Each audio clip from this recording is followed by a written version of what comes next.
नमस्कार दोस्तों। The vision institute में आप सभी लोगों का हार्दिक स्वागत है, सत्कार है, अभिनंदन है। पॉलिटिकल ज्योग्राफी की जो सीक्वेंस चल रही है अपने, उस सीक्वेंस में पॉलिटिकल ज्योग्राफी का डेवलपमेंट को अपन पढ़ चुके हैं, एसबी जोन्स को अपन पढ़ चुके हैं। अब शक्ति संतुलन के संदर्भ में अपना जो आज का टॉपिक होगा इस क्लास में वो होगा मैकेंडर महोदय। ठीक है, H.J. मैकेंडर महोदय, हेल्फोर्ड जॉन मैकेंडर महोदय आज पढ़ेंगे शक्ति संतुलन के संदर्भ में। ठीक है, तो आज अपन टॉपिक स्टार्ट कर रहे हैं H.J. Mackinder.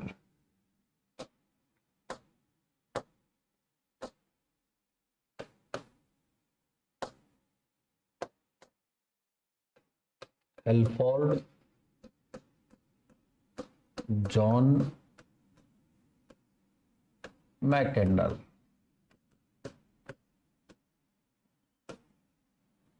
Halford John Mackinder. अब इनके थोड़ा सा सूक्ष्म परिचय को भी अपन देख लेते हैं। तो देखें, ये स्कॉटिश भूगोलवेत्ता है।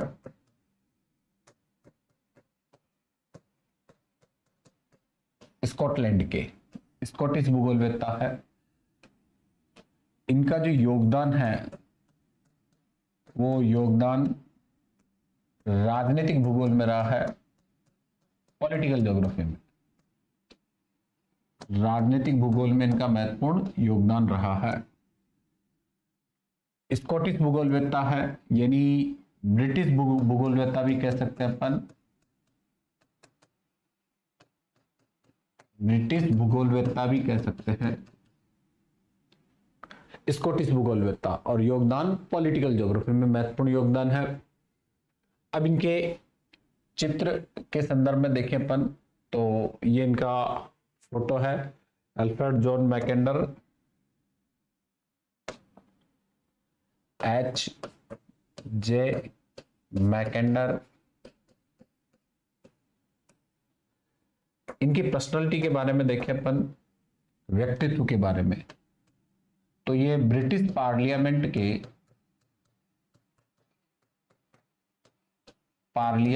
के सदस्य यानी सांसद के रूप में रहे। दूसरी बात, London school of economics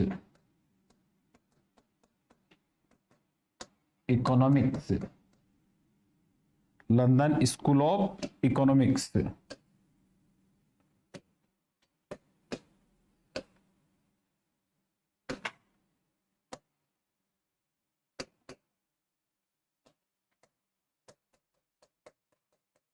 economics के सदस्य रहे। रॉयल ज्योग्राफिकल सोसाइटी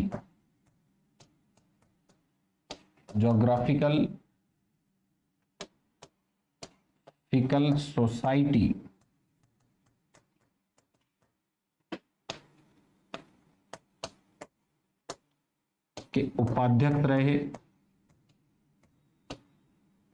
रहे। इसी क्रम में लिखे अपन तो ऑक्सफोर्ड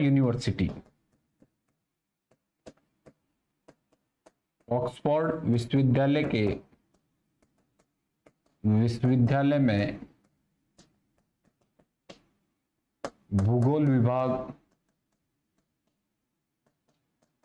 के प्राचार्य रहे।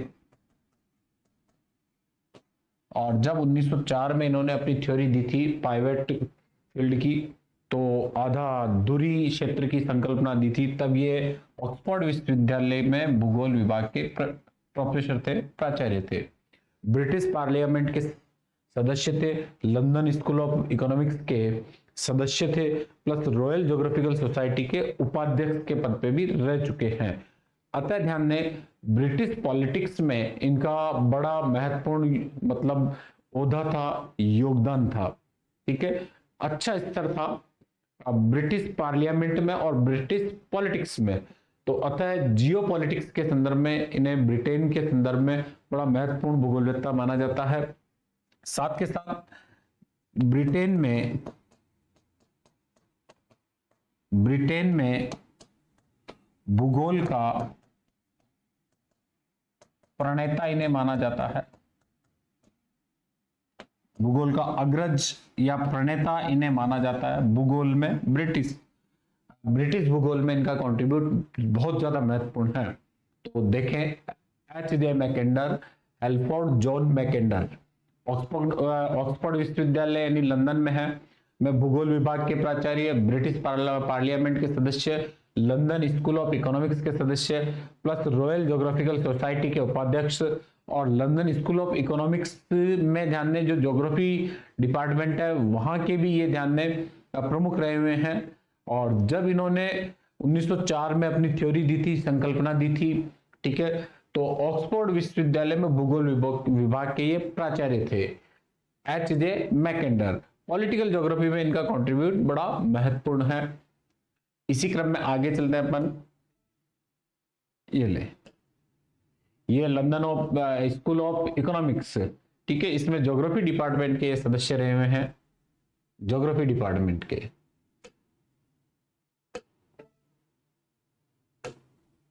चलिए, तो स्कॉटिश भूगोलवेत्ता, और इनका योगदान राजनीतिक भूगोल में है, और ब्रिटेन के संदर्भ में भूगोल के प्रणेता कहलाते हैं। ब्रिटिश भूगोल के प्रणेता कहलाते हैं। काफी बड़ा महत्वपूर्ण इनका कंट्रीब्यूट है, योगदान है। क्लियर। चलिए, एल्फ्रेड जॉन मैकेंडर का ये तो हो गया एक सूक्ष्म परिचय, ठीक है, इंट्रोडक्शन। अब इनकी संकल्पना के बारे में अपन बात करते हैं, जो मेन आज का टॉपिक है। एल्फ्रेड जॉन मैकेंडर थेयरमान से भी प्रभावित थे, और थेयरमान जो थे वो सागरीय शक्ति के संदर्भ में बात करते थे। लैंड पावर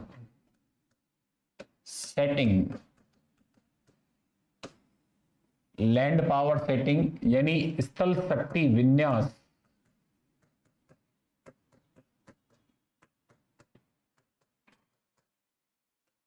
पहला ही सवाल सीधा यहां मैकेंडर महोदय के संदर्भ में है कि राजनीति भूगोल में इनका कंट्रीब्यूट या योगदान कौन सी शक्ति के बारे संदर्भ में है, कि हवाई शक्ति के बारे में है, सागरीय शक्ति के बारे में है, या स्थल शक्ति के बारे में है।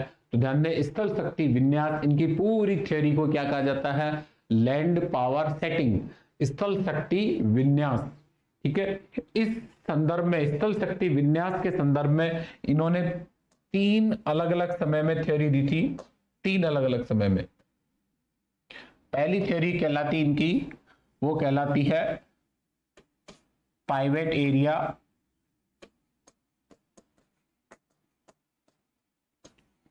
दूरी क्षेत्र, दूसरी हार्टलैंड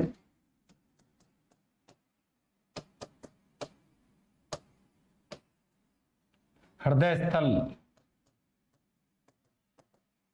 स्थल संकल्पना,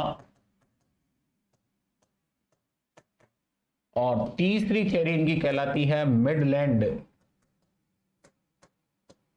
बेसिन,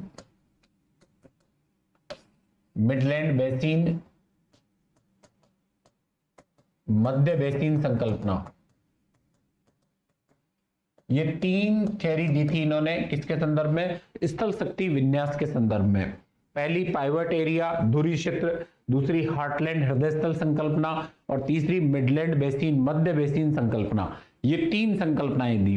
तो पहला सवाल तो यहां यह बनता है कि राजनीतिक भूगोल में ब्रिटेन या स्कॉटिश भूगोलवेत्ता के रूप में कौन से भूगोलवेत्ता को जाना जाता है? तो वो जाना जाता है एल्फ्रेड जॉन मैकेंडर को, ठीक है। दूसरा ध्यान दें, स्थल शक्ति विन्यास, तो कौन सी शक्ति के बारे में मैकेंडर को जाना जाता है? स्थल शक्ति के बारे में।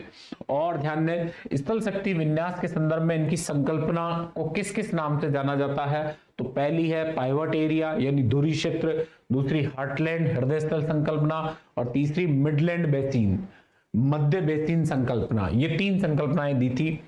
तो देखें इनका टाइम ड्यूरेशन।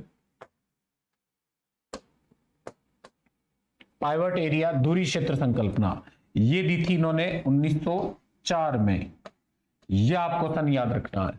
दूसरा, हार्टलैंड संकल्पना ये दी थी इन्होंने 1919 में।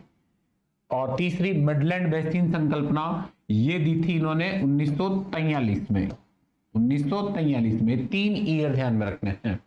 पहली पाइवट एरिया धुरी क्षेत्र 1904 में, दूसरी हार्टलैंड 1919 में, और तीसरी मिडलैंड 1943 में। अब बात करते हैं स्थल शक्ति विन्यास की कि इसका अर्थ क्या है।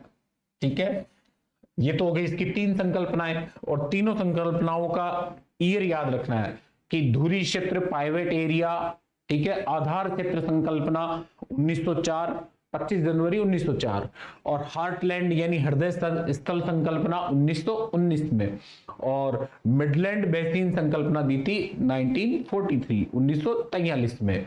क्लियर। और कहां के थे ये? स्कॉटिश थे, ब्रिटेन के थे। किसमें इनका योगदान है? तो पॉलिटिकल ज्योग्राफी में इनका महत्वपूर्ण योगदान है। थॉट में भी इनको अपन पढ़ेंगे। ठीक है, थॉट में भी इनका काफी कंट्रीब्यूट है, योगदान है। और ब्रिटेन में ब्रिटिश भूगोल के प्रणेता माने जाते हैं। क्लियर। और इनकी पर्सनालिटी मल्टी आयामीय है, अलग अलग मतलब व्यक्तित्व के धनी थे। ठीक है, रॉयल ज्योग्राफिकल सोसाइटी के उपाध्यक्ष रहे, लंदन स्कूल ऑफ इकोनॉमिक्स में निदेशक पद पे कार्य किया, सदस्य रहे हुए हैं, और प्लस ऑक्सफोर्ड विश्वविद्यालय में भूगोल के प्राचार्य रहे हुए हैं, ब्रिटिश पार्लियामेंट के सदस्य रहे हुए हैं। इनका चित्र मैंने आपको बता ही दिया। तो ये 3 सबसे इंपॉर्टेंट है। अब तक ध्यान दें, आपके एग्जाम में फर्स्ट ग्रेड में जो क्वेश्चन आया है वो पाइवट एरिया का आया, धुरी क्षेत्र 1904। ठीक है, आपको हार्टलैंड की तारीख भी ध्यान में रहनी है, हार्टलैंड 1919 और मिडलैंड बेसिन संकल्पना 1943। इट मींस ध्यान दें, शक्ति संतुलन या शक्ति के केंद्रीकरण या शक्ति अवस्थिति संकल्पना के संदर्भ में इन्होंने अपनी संकल्पनाओं में परिवर्तन किया है। यानी उसकी मौलिक तथ्यों में तो परिवर्तन नहीं किया, लेकिन समय के अकॉर्डिंग उन्होंने अपनी संकल्पनाओं में परिवर्तन किया है। इसीलिए 3 संकल्पनाएं एक के बाद। लेकिन बेसिक और फंडामेंटल जो संकल्पना है वो है धुरी क्षेत्र।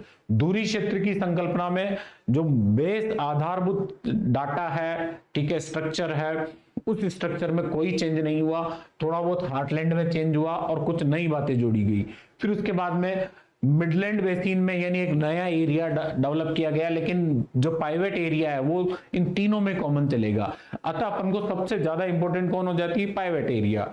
ये अपन को आनी चाहिए, धुरी क्षेत्र संकल्पना, तब ये आगे की संकल्पनाएं अपने को समझ में आएगी।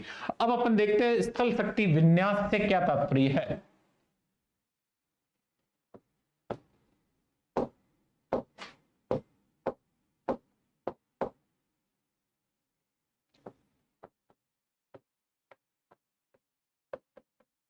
स्थल शक्ति विन्यास, लैंड पावर सेटिंग, स्थल शक्ति विन्यास, इसमें इन्होंने 3 बातें बताई है जो आपको ध्यान में रखना है। पूरी संकल्पनाओं में 3 बातों का ही आपको ध्यान में रखना है।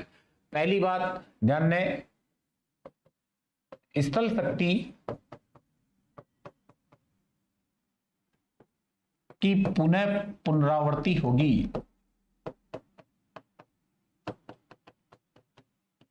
ये इन्होंने कहा था कब? 1904 में।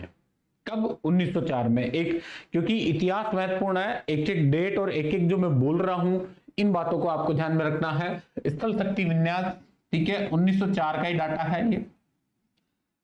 स्थल शक्ति की पुनरावृत्ति होगी, यानी ध्यान दें जो प्राचीन काल में शक्तिशाली स्थलीय शक्तियां थी वही वापस पुनरावृत्ति होगी, जीवित होगी। दूसरी बात ध्यान दें, यह संकल्पना शक्ति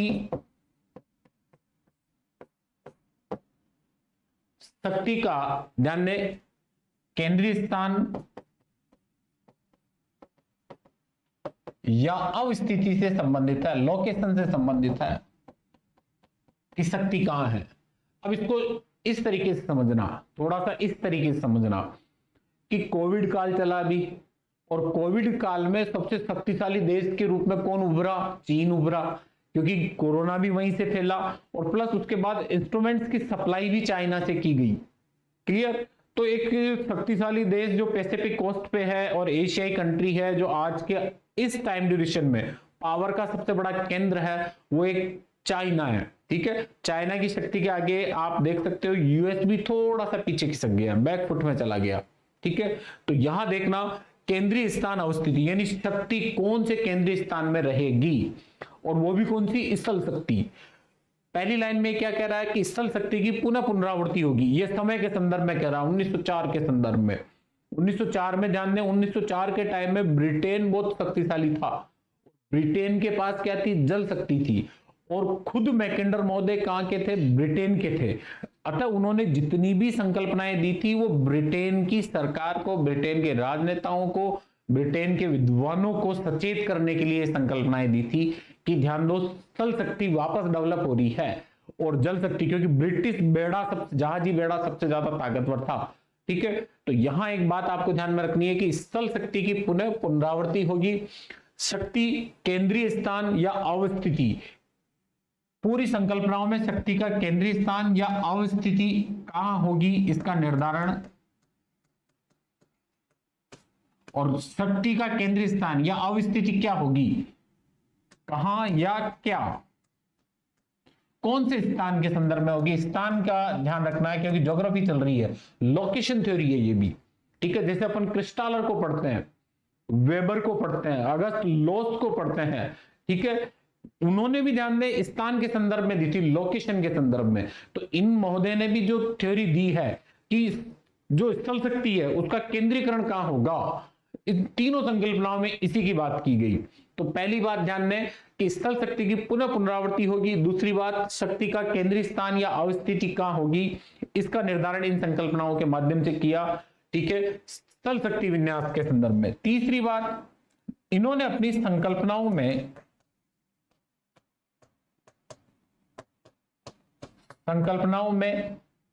ऐतिहासिक उपागम का प्रयोग किया। किसका प्रयोग किया, ऐतिहासिक उपागम का प्रयोग किया। तो अतः ध्यान दें 3-4 क्वेश्चन बनते हैं। पहला, मैकेंडर का महत्वपूर्ण योगदान किसमें है, पॉलिटिकल ज्योग्राफी में। मैकेंडर कौन से देश के निवासी थे, कौन से भूगोलविद थे, तो ब्रिटेन के थे। मैकेंडर की जो संकल्पनाएं हैं वो किससे संबंधित है, तो वो संबंधित है स्थल शक्ति विन्यास से, यानी लैंड पावर सेटिंग से संबंधित है। क्लियर, तीनों ही संकल्पनाएं जो है वो लैंड पावर सेटिंग से संबंधित है। चौथा क्वेश्चन ये है कि मैकेंडर की जो संकल्पना है वो ध्यान दें किस प्रकार की संकल्पना है, तो लोकेशन या अवस्थिति संबंधी संकल्पना है। किसकी लोकेशन और किसकी अवस्थिति, तो ध्यान दें पावर की, शक्ति की। और कौन सी शक्ति, तो वो है स्थल शक्ति, लैंड पावर, स्थल शक्ति। अतः यहां एक बात आपको ध्यान में रखनी है कि मैकेंडर की संकल्पना में सबसे महत्वपूर्ण बात है वो यह है स्थल व जल शक्ति का संघर्ष। और इसमें ध्यान दें ऐसी स्थलीय शक्ति, ऐसा स्थान ढूंढना है।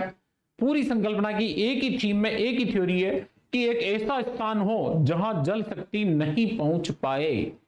ठीक है, एक ऐसा स्थान हो जहां ध्यान दें जल शक्ति नहीं पहुंच पाए। वापस देखें एक बार, ये तीनों ही संकल्पनाएं pivot area, heartland and midland basin, इनमें ध्यान दें एक बात को ध्यान में रखा गया कि जल व स्थल शक्ति के मध्य संघर्ष होगा। और दूसरी बात यह है कि स्थल शक्ति उस स्थान पर केंद्रित होगी जहां जल शक्ति नहीं पहुंच पाती हो। ठीक है, यानी स्थल शक्ति की वरीयता की बात की गई भविष्य के संदर्भ में। किसके संदर्भ में, भविष्य के संदर्भ में। तो ये तीन बातें यहां बड़ी इंपॉर्टेंट है। पहली बात, स्थल शक्ति की पुनः पुनरावृत्ति होगी, यानी स्थल शक्ति जो पहले पुराने टाइम से चली आ रही है उसकी वापस पुनरावृत्ति होगी। और जल शक्तियां स्थल शक्तियों के सामने ढीली पड़ जाएगी, धीमी पड़ जाएगी। ठीक है, इसका एक उदाहरण भी बताऊंगा मैं अभी। दूसरा ध्यान दें, ये जो संकल्पनाएं हैं तीनों की तीनों ही जो इससे पहले अपन ने इस चित्र में देखी है, ये तीनों ही संकल्पनाएं जो है ये शक्ति की अवस्थिति यानी लोकेशन का निर्धारण करती है। किसका निर्धारण करती है, लोकेशन का। तीसरी बात, इन संकल्पनाओं में ऐतिहासिक उपागम का प्रयोग किया गया है। कौन से उपागम का प्रयोग किया गया, हिस्टोरिकल अप्रोच का, ऐतिहासिक उपागम का प्रयोग किया गया है। आगे देखते हैं इन बातों को, ठीक है। ये सारी की सारी बातें आगे आएगी। जैसे अपन ये कहते हैं धुरी क्षेत्र, हार्टलैंड, मिडलैंड, तो ये क्या है? स्थान है, अवस्थिति है, अवस्थिति के केंद्र है। और इन केंद्रों पे जैसे अपन धुरी क्षेत्र या हार्टलैंड की बात करें तो इसके संदर्भ में एक ही बात सामने आती है, वो आती है कि ये ऐसे स्थल के केंद्र हैं, हार्टलैंड और पाइवोट एरिया जो है, वहां ध्यान दें जल शक्ति नहीं पहुंच पाती। अतः ध्यान दें इस पूरी इसकी जितनी भी थ्योरी है उन थ्योरी में जो पॉलिटिकल ज्योग्राफी संबंधित है, स्थल व जल शक्ति के संघर्ष से संबंधित है, स्थल व जल शक्ति के संघर्ष से संबंधित है। और इनकी जो विचारधारा है वो स्थल शक्ति विन्यास की है, ठीक है। हाँ, स्थल शक्ति लैंड पावर सेटिंग की, एक वर्ड याद रखना, लैंड पावर सेटिंग। आगे आते ही किसको टिक करना? मैकेंडर को टिक करना है। और इसी स्थल शक्ति विन्यास से संबंधित तीनों ही संकल्पनाएं हैं, हृदय स्थल, धुरी क्षेत्र और मिडलैंड, तीनों ही। आगे चलते हैं थोड़ा सा आगे। अब ध्यान दें इनकी पहली परिकल्पना देखें, उससे पहले दो तीन बातें देख लेते हैं जो आपको ध्यान में रखनी है। पहली 1904 में ज्योग्राफिकल पाइवोट ऑफ हिस्ट्री, आगे दिया आएगा भाई, the geographical pivot of history, यानी इसको हिंदी में कहेंगे इतिहास की भौगोलिक धुरी। भौगोलिक धुरी, भौगोलिक धुरी, ये इनकी संकल्पना है पहली। ये कब दी गई? 1904 में, 25 जनवरी 1904 में। इस संकल्पना में, ठीक है, कौन सा मुख्य क्षेत्र है? आधार क्षेत्र। आधार क्षेत्र को ही अपन क्या कहते हैं? धुरी क्षेत्र। धुरी क्षेत्र, और अंग्रेजी में क्या कहेंगे? Pivot area. धुरी क्षेत्र, पाइवोट एरिया। दूसरा ध्यान दें 1919, the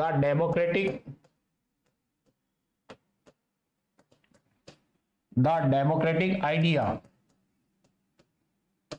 end reality.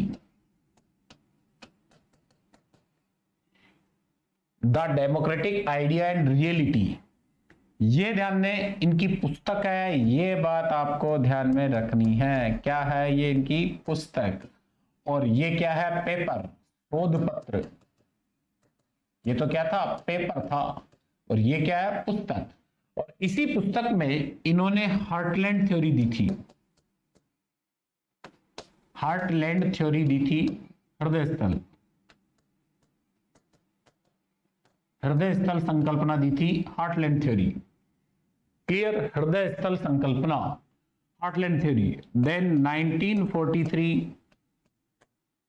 The round world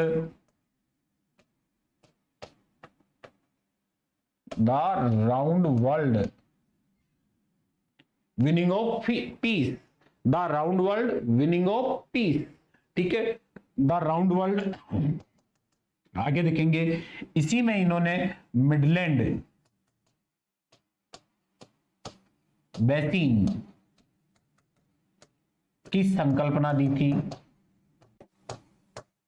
Midland basin की संकल्पना दी थी। और ध्यान दें ये तीसरा भी जो है क्या है? शोध पत्र है। तो यहां एक इंपॉर्टेंट क्वेश्चन ये बन जाता है कि मैकेंडर की पुस्तक का नाम क्या है? तो the democratic idea and reality. The democratic idea and reality, ठीक है। लोकतांत्रिक विचार और वास्तविकता। क्लियर? ये बड़ा इंपॉर्टेंट है, वेरी वेरी इंपॉर्टेंट है। तो वापस ध्यान दें, मैकेंडर स्कॉटिश भूगोलवेत्ता है, राजनीतिक भूगोल में इनका योगदान है और इनका व्यक्तित्व बहुआयामी व्यक्तित्व है। क्लियर? और आगे ध्यान दें, इन्होंने शक्ति विन्यास, वो भी स्थल शक्ति विन्यास के संदर्भ में अपनी 3 संकल्पनाएं दी थी। और तीनों में ध्यान दें इन पेपर और प्लस बुक का ध्यान रखना है कि the geographical pivot of history, इतिहास की भौगोलिक दूरी, ये एक इनका शोध पत्र है जो सबसे ज्यादा पॉपुलर हुआ था, ठीक है। और इसी में ध्यान दें पाइवेट एरिया की संकल्पना दी थी। फिर आती है हार्टलैंड थ्योरी।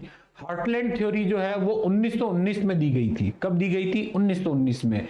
और हार्टलैंड थ्योरी 1919 में ये एक पॉपुलर थ्योरी है जो आज भी मानी जाती है बहुत से संदर्भों में, ठीक है। हालांकि इनकी आलोचना भी है। और फिर तीसरा है द राउंड वर्ल्ड, ठीक है, the round world winning of piece.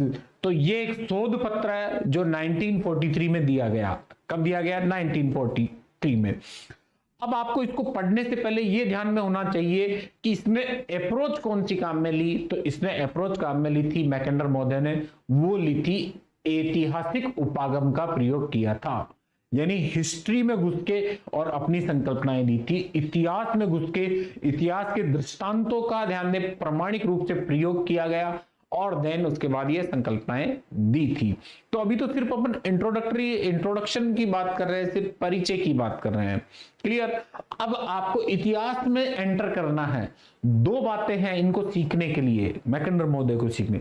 एक तो इतिहास की नॉलेज होनी चाहिए और एक मानचित्र कला का ज्ञान होना चाहिए, यानी क्षेत्रों के बारे में ध्यान होना चाहिए। ये क्लास जब भी आप देखो, ठीक है, अब जस्ट इसके बाद तो जब भी इस क्लास को देखो तो एक मानचित्रावली आपके सामने होनी चाहिए ताकि आपको पता चल जाए कि किसको तो ध्यान में ध्रुवीय क्षेत्र कहा गया, किसको आउटर क्रिसेंट कहा गया, किसको इनर क्रिसेंट कहा गया, विश्व द्वीप में कौन कौन सा एरिया जाते हैं, ठीक है, विश्व महासागर क्या है, ये चीजें जो है ये आपको समझ में आ जाए। क्लियर? तो यहां इतिहास में आपको एंटर करना, थोड़ा सा देखें 1904 के समय जब the geographical pivot of history ये शोध पत्र पढ़ा गया था, उस समय ध्यान में रूस व जापान के मध्य संघर्ष की स्थिति थी। रूस व जापान के मध्य संघर्ष की स्थिति थी, ठीक है। और इसमें ध्यान में 1905 में जापान विजय रहा था। कौन विजय रहा था? जापान। और रूस क्या है? हार गया था, ठीक है। तो पहली 1904 में जब ये थ्योरी दी थी, शोध पत्र पढ़ा गया था, उस समय ध्यान में रूस व जापान के मध्य संघर्ष की कंडीशन थी। दूसरा, the democratic idea and reality. इस समय ध्यान में वर्साई की संधि का समय था, यानी प्रथम विश्व युद्ध समाप्त होने वाला था। प्रथम विश्व युद्ध के अंतिम समय में,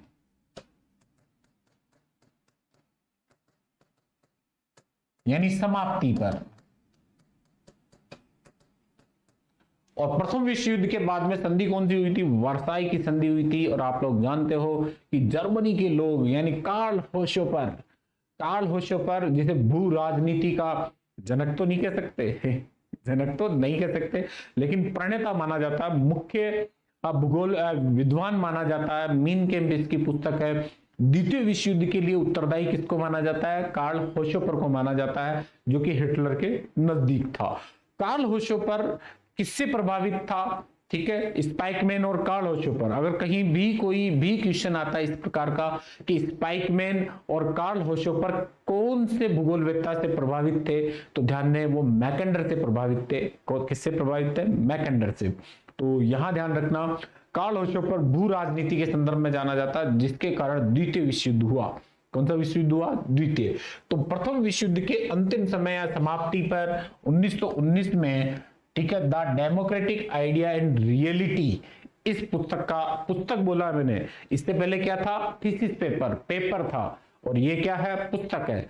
अब इसी क्रम में द राउंड वर्ल्ड, ठीक है, the round world winning of the peace. तो ये जो शोध पत्र है ये 1943 यानी द्वितीय विश्व युद्ध कार्यरत था। सेकेंड वर्ल्ड वॉर, द्वितीय विश्व युद्ध कार्यरत था।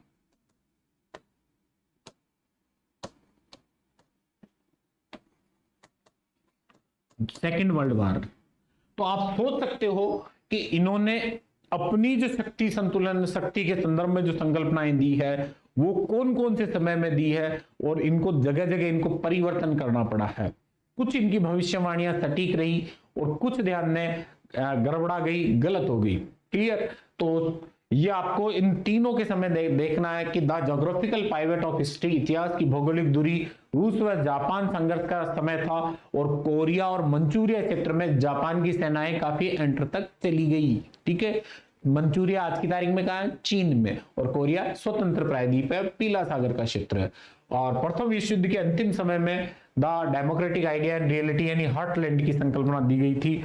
पूछा जा सकता है, रिचर्ड हार्टशोन का क्वेश्चन आया हुआ है कि द्वितीय विश्व युद्ध के से पहले कौन सा विद्वान था जिसने सीमाओं का निर्धारण किया था?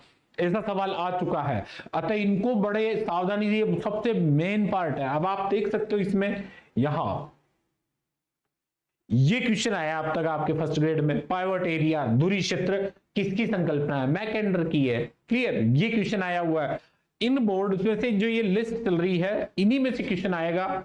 ठीक है, और ये बड़ा इंपॉर्टेंट है, तो आपको इसको सावधानी से याद करना है। तीनों बातें, the geographical pivot of history, रूस जापान संघर्ष, प्रथम विश्व युद्ध के अंतिम समय और समाप्ति पर the democratic idea and reality, और द्वितीय विश्व युद्ध जब कार्यरत था तब the round world winning of the space, Midland जो थ्योरी है, बेसिन की संकल्पना है, शोध पत्र है, ये 1943 में। अब अपन क्या करेंगे, अब आगे थोड़ा सा यहां ध्यान रखे और सुनना कि अभी अपन पढ़ेंगे इस वाली क्लास में, वो पढ़ेंगे the geographical pivot of history. ठीक है, 1904 की संकल्पना, इसको अपन पढ़ेंगे। अप्रोच जो इस्तेमाल करेंगे वो अप्रोच इस्तेमाल करेंगे ऐतिहासिक उपागम। और पढ़ क्या रहे हैं ये भी देख लो, पढ़ ये रहे हैं कि मैकेंडर स्थल शक्ति का केंद्र किसको मानता है भविष्य के संदर्भ में, ये चीज पढ़ रहे हैं अपन। ठीक है, कि मैकेंडर ये कह रहा है कि 1904 के बाद में कि आने वाले समय में स्थल शक्ति का एक बड़ा केंद्र बनेगा। कहां बनेगा वो अपन इस संकल्पना में देखेंगे। क्लियर? तो चलिए आगे, यहां अपन पहली संकल्पना इस क्लास में, फिर आगे की क्लास में ये संकल्पनाएं लेंगे। 1904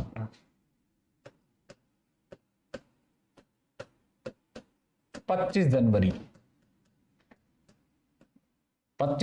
1904 थ्योरी है, ध्यान में, दूरी क्षेत्र की संकल्पना, दूरी क्षेत्र की संकल्पना। ठीक है, ये तो हो गई आपकी हाइपोथेसिस थ्योरी। ठीक है, 1904 25 जनवरी। शोध पत्र, ये जो शोध पत्र है, इस शोध पत्र का नाम है इतिहास की भौगोलिक धुरी। इतिहास की भौगोलिक धुरी इस शोध पत्र का नाम है। इतिहास की भौगोलिक धुरी इस शोध पत्र का नाम है। यह शोध पत्र 1904 25 जनवरी 1904 को रॉयल ज्योग्राफिकल सोसाइटी लंदन के सम्मुख पढ़ा गया।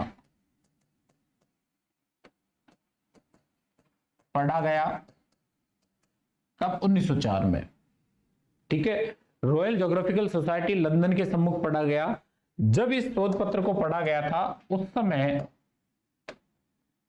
इस समय ध्यान में, मैकेंडर जो थे, वो मैकेंडर महोदय ऑक्सफोर्ड यूनिवर्सिटी में, ऑक्सफोर्ड विश्वविद्यालय में,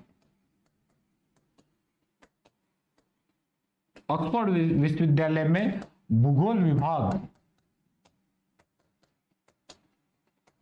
विभाग में रीडर के पद पर कार्यरत थे। रीडर के पद पर कार्यरत थे।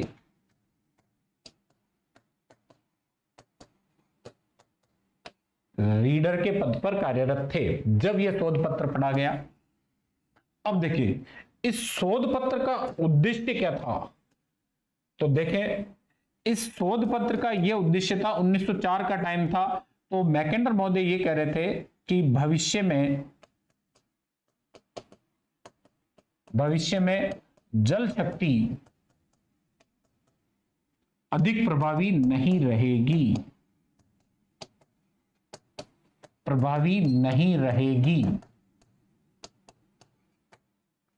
अधिक प्रभावी नहीं रहेगी। कौन? जल शक्ति अधिक प्रभावी नहीं रहेगी।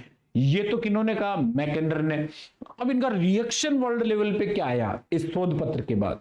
तो रिएक्शन में देखो ध्यान से, रिएक्शन में 3 प्रमुख क्षेत्र देखें। पहला ब्रिटेन, दूसरा जर्मनी और तीसरा यूएस।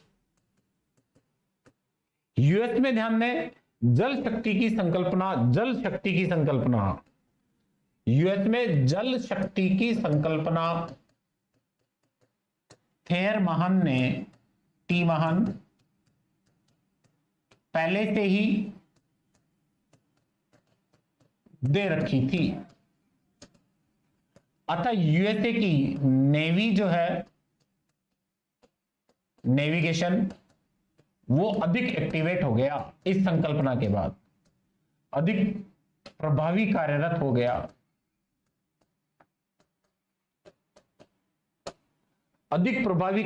गया, ठीक है। कौन? यूएसए का, ये तो एक्टिवेट हो गया, यूएसए की नेवी तो और ज्यादा काम करने लग गई। बोले ये क्या शोध पत्र में क्या आ गया कि स्थल शक्ति ही महत्वपूर्ण है, जल शक्तियां महत्वपूर्ण नहीं है। तो कौन सी देश की नेवी ने अपने आप को तैयार कर लिया? वो कर लिया यूएसए की नेवी ने। क्लियर? अब देखिए ध्यान से, जर्मनी, आप मानचित्र में देख सकते हो। किसमें? मानचित्र में।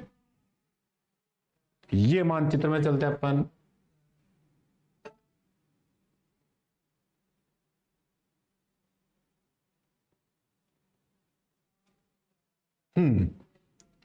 ये जर्मनी,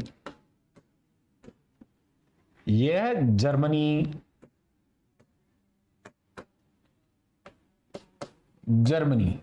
और ये अपर पार्ट में जो है बाल्टिक सागर, ये बाल्टिक सागर। क्लियर? जर्मनी, ना जर्मनी ये नहीं है बेटा, जर्मनी यह नहीं है, जर्मनी ये है जर्मनी। अब देखो इसका ये बहुत सारा पार्ट जो सीमा है, ये तो आंतरिक सीमा है, ठीक है। ये फ्रांस से टच है, इधर स्विट्जरलैंड से टच है।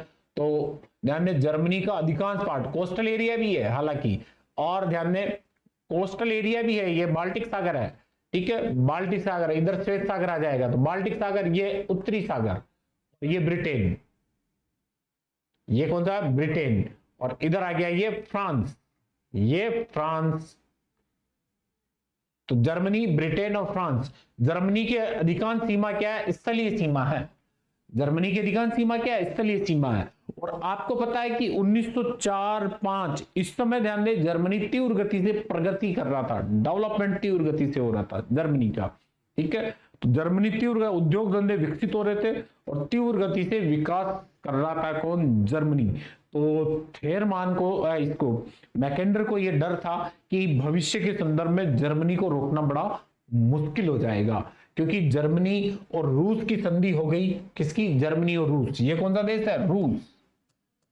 यानी जर्मनी और रूस की संधि हो गई, ठीक है। तो फिर दिक्कत हो जाएगी, क्योंकि आगे अपन हार्टलैंड थ्योरी पढ़ेंगे, तब पढ़ेंगे कि जो पूर्वी यूरोप पर अधिकार रखता है वो हार्टलैंड पे अधिकार रखता है। तो पूर्वी यूरोप मतलब जर्मनी आ गया, ठीक है। तो जर्मनी के संदर्भ में यह संकल्पना दी गई थी। किसके संदर्भ में? जर्मनी के संदर्भ में संकल्पना दी गई थी। तो जर्मनी में ध्यान दें, कार्ल होशोपर। कौन? कार्ल होशोपर। कार्ल होशोपर, ठीक है। कौन? कार्ल होशोपर, रेड जेल। तो कार्ल होशोपर जैसे भूगोलवेत्ता जो थे, जिन्हें जियोपॉलिटिक्स में महत्वपूर्ण योगदान था, जियोपॉलिटिक्स यानी भू राजनीति में, तो कार्ल ओशोपर डेवलप हुआ इसकी संकल्पना से। किसकी संकल्पना से? मैकेंडर। क्योंकि मैकेंडर क्या कह रहा था कि भविष्य में स्थलीय शक्ति ताकतवर होगी, तो कार्ल ओशोपर को ध्यान दें इसमें विकसित होने में, यानी इसके विचार जो है वो मैकेंडर से प्रभावित थे,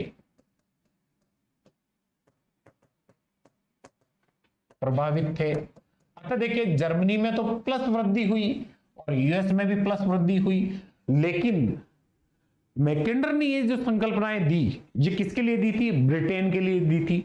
ब्रिटेन की क्या जल शक्ति बड़ी मजबूत थी, ठीक है। उस मजबूत जल शक्ति को ये बता रहे हैं कि भविष्य में स्थल शक्ति मजबूत हो जाएगी, यानी कुछ कर लो, कुछ सुधार लो। अतः ध्यान दें ब्रिटेन ने मैकेंडर की संकल्पनाओं पर ध्यान नहीं दिया,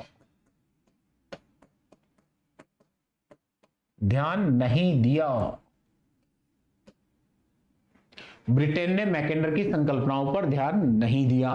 तो यहां ध्यान दें, वापस देखें कि भविष्य में जल शक्ति अधिक प्रभावी नहीं रहेगी। ये जो विचार दिया, इस विचार से 3 देश जो उस समय ध्यान दें शक्तिशाली थे, पावर के रूप में माने जाते थे, उन देशों के में क्या क्या इफेक्ट हुआ वो देखें कि ब्रिटेन ने तो इस पर ध्यान दिया नहीं, जिसको देना चाहिए, जिसके लिए कहा गया उसने ध्यान दिया नहीं। बाकी जर्मनी में कार्ल ओशोपर जैसे डेवलप हो गए, जिन्होंने ध्यान दें वर्साई की संधि को फाड़ के फेंक दिया, हिटलर को वैचारिक रूप से मजबूत किया किसने? कार्ल ओशोपर ने।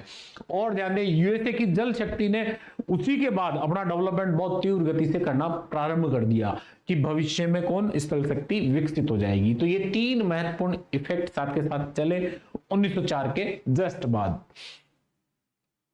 क्लियर? तो ध्यान दें वापस दूरी क्षेत्र की संकल्पना 25 जनवरी 1904। ये क्या है? एक शोध पत्र है। शोध पत्र का नाम क्या है? इतिहास की भौगोलिक दूरी, यानी ज्योग्राफिकल पाइवेट ऑफ हिस्ट्री। और किसके सामने पढ़ा गया? रॉयल ज्योग्राफिकल सोसाइटी लंदन के सम्मुख ये पढ़ा गया था। मैकेंडर उस समय कौन सी पोस्ट पे था? तो रीडर की पोस्ट पे था। और मैकेंडर ने इस शोध पत्र के माध्यम से क्या संदेश दिया कि भविष्य में जल शक्ति अधिक प्रभावी नहीं रहेगी। यहां इतना ध्यान रखना कि ऐतिहासिक अप्रोच साथ के साथ चल रहा है। कौन सा अप्रोच? ऐतिहासिक। मैकेंडर की जो दूरी क्षेत्र संकल्पना है, इस संकल्पना में 2 बातें हैं, ठीक है, 2 बातें। पहली बात कि स्थल शक्ति जो है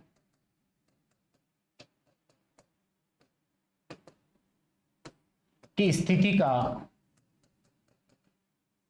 लोकेशन का निर्धारण भविष्य के संदर्भ में महत्वपूर्ण होगा। भविष्य के संदर्भ में महत्वपूर्ण होगा। भविष्य के संदर्भ में महत्वपूर्ण होगा। पहली बात तो ये, यानी स्थल शक्ति ही सब कुछ होगी, ठीक है। दूसरी बात, जल शक्ति से यह केंद्र,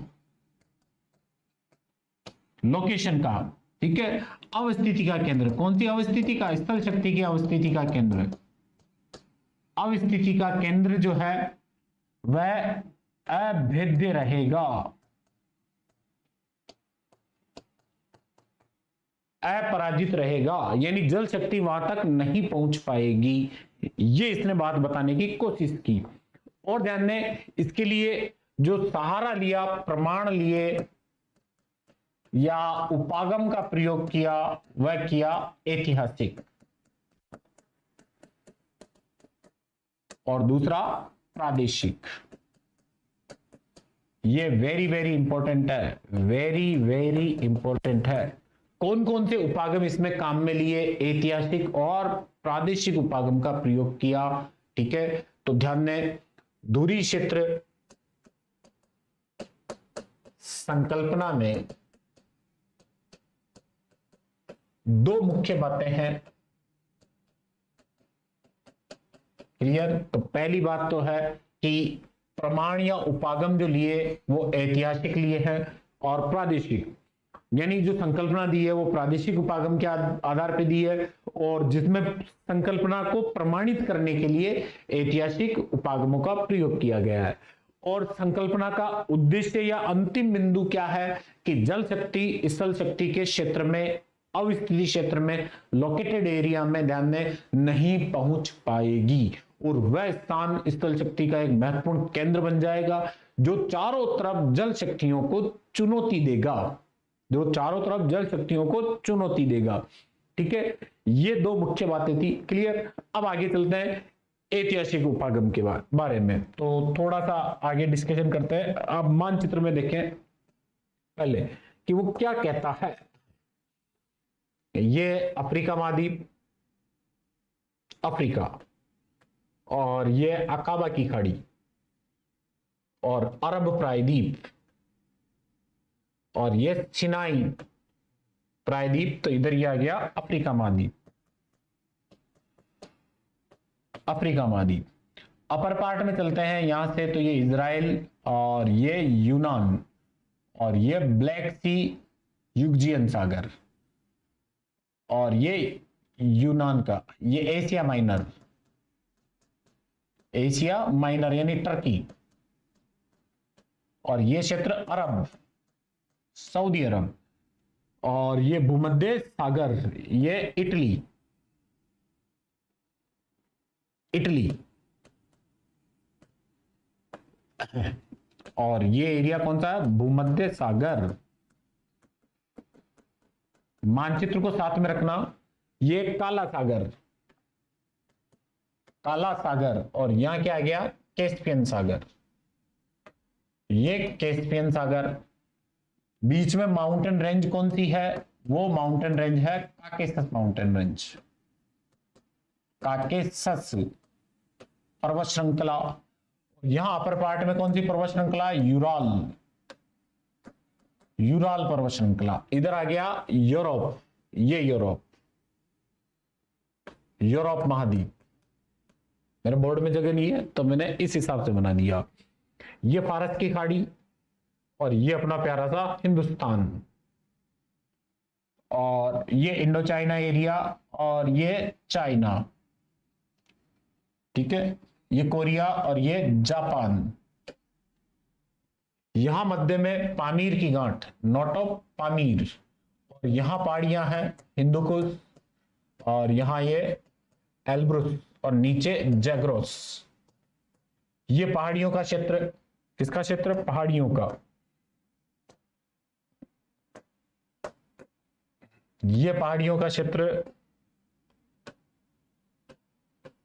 पामीर की घाट, और ये कराकोरम, ये हिमालय, ये पहाड़ियों का क्षेत्र, हिमालय, कराकोरम, और ये है अराकानियोमा। ये कुल्लुन, कुल्लुन के बाद ऊपर त्यान शान, अल्टाई, और आगे ग्रेट खिंगन, यावलोनोई, स्टेनोई, ये पहाड़ियां चलती हैं। ये काकेसस, और ये यूराल माउंटेन रेंज। अब आप देख सकते हो इस मानचित्र में बड़े सावधानी से ऐतिहासिक उपागम को, जो कौन कह रहा है, मैकेंडर महोदय कह रहे हैं। मैकेंडर महोदय ये कह रहे हैं कि मैकेंडर महोदय ये कह रहे हैं कि 5वीं सदी ईस्वी से 16वीं सदी ईस्वी के मध्य, 5वीं सदी ईस्वी यानी ईसा के बाद, ठीक है, ईसा के बाद 5वीं सदी। इस समय अपने यहां कौन सा काल था, गुप्त काल था। कौन सा काल था, गुप्त काल।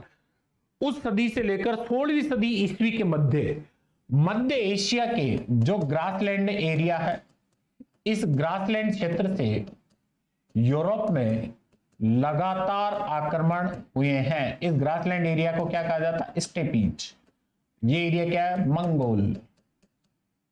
मंगोल और स्टेपीज क्षेत्र से, मंगोल व स्टेपीज क्षेत्र से मध्य एशिया की ओर लगातार आक्रमण हुए हैं। कब से कब तक, 5वीं ईस्वी से 16वीं सदी के मध्य लगातार आक्रमण हुए हैं। यानी कोलंबस युग के अंत तक, कोलंबस युग के अंत तक, यानी जब तक यूरोप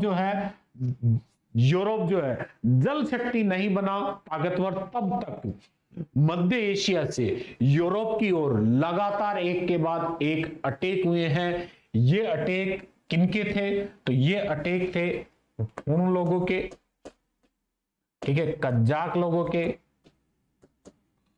हुन, कज्जाक, मंगोल, इन लोगों के लगातार अटैक चले हैं, ठीक है। और ये मध्य एशिया से किधर की ओर थे? यूरोप की ओर। अपन ये देख सकते हैं चंगेज खान को, तैमूर लंग को। चंगेज खान जहां जहां गया, अपन इतिहास को जानते हैं, कुत्ते को भी उसने जिंदा नहीं छोड़ा, ठीक है। चंगेज खान मंगोल से स्टार्ट हुआ था और ये यूरोप की ओर भी गया, और ये मेडिया मतलब ईरान की ओर भी आया था। और ईरान से, ये ध्यान दें, इस खैबर दर्रे को, या हिंदू कुश माउंटेन रेंज ये सॉरी, इस खैबर दर्रे से ये भारत में भी आया था। कहां आया था? भारत। और उस समय इल्तुतमिश का राज्य था, तो ध्यान दें, जिसकी डिमांड की थी चंगेज खान को, इल्तुतमिश ने वापस लौटा दिया। वो डिमांड पूर्ति किसी राजा के संदर्भ में मांगा था कि इसको मुझे दे दो, मैं नहीं आऊंगा। तो चंगेज खान इस खैबर दर्रे से ही वापस रिटर्न हो गया। जबकि चंगेज खान के लिए यह कहा जाता है कि महान खतरनाक आक्रांता था, जो कहां से आया था? मध्य एशिया से। तो मध्य एशिया ये एक पावर का केंद्र है, स्थल शक्ति का केंद्र है। यही तो मैकेंडर कह रहा है। उपागम कौन सा ले लिया? ऐतिहासिक उपागम ले लिया, ठीक है। और प्रादेशिक, ये देखो प्रदेश चल रहा है कि एक स्थान से दूसरे स्थान पर गया। तो उसने अपनी थ्योरी के उपागम कौन से लिए? एक तो लिया इतिहास की बात की, दूसरा क्या लिया? वो लिया, ध्यान दें, उपागम के संदर्भ में वो लिया अपना प्रादेशिक उपागम। तो मध्य एशिया से किधर की ओर गया? यूरोप की ओर, ठीक है। स्टेपीज और मंगोल क्षेत्र, जो घास का मैदान है, यहां से लगातार यूरोप, और ध्यान दें दक्षिणी पश्चिमी एशिया, दक्षिणी पूर्वी एशिया। अब देखो, इस एरिया से ये चीन का क्षेत्र भी अप्रभावी नहीं रहा। इसीलिए आपको पता है चीन की दीवार का भी निर्माण किया गया हुनों के आक्रमण के संदर्भ में। तो ध्यान दें, चाइना, चीन, भारत, अरब और यूरोप, ये सारे क्षेत्र इस मध्य एशिया के आक्रांताओं से प्रभावित रहे। अपन खुद देख सकते हैं, महमूद गजनवी, मोहम्मद गोरी, ठीक है, तैमूर लंग, चंगेज खां, अहमद शाह अब्दाली, बाबर, ये सब इस खैबर दर्रे से आए थे। और खैबर दर्रे से और आए कहां से? मध्य एशिया से। और इन्होंने इस क्षेत्र में आकर अपना जमावड़ा जमाया, ठीक है। तो मैकेंडर यही कह रहा है कि इतिहास में देखें, अपन लास्ट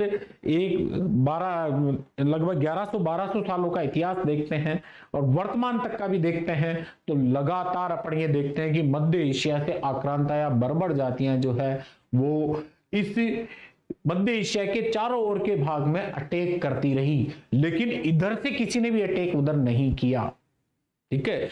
इन भारत, चीन, अरब या यूरोप से किसी ने भी इस क्षेत्र में उल्टा अटैक नहीं किया। नेपोलियन बोनापार्ट भी गया था, लेकिन नेपोलियन बोनापार्ट जो है काला सागर के और ये यूराल और कैस्पियन इस क्षेत्र में आकर रुक गया, यहीं से वापस रिटर्न हो गया। आगे जाने की हिम्मत नहीं हुई किसकी? नेपोलियन की। क्लियर? तो आप सोच सकते हो कि यहां से अटैक हुए, यहां से अटैक बाहर की ओर हुए, तो इसने ऐतिहासिक उपागम का प्रयोग किया।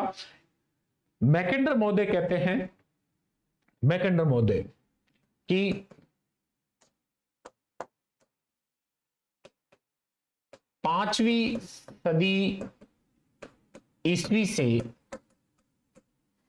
16वीं सदी ईस्वी के मध्य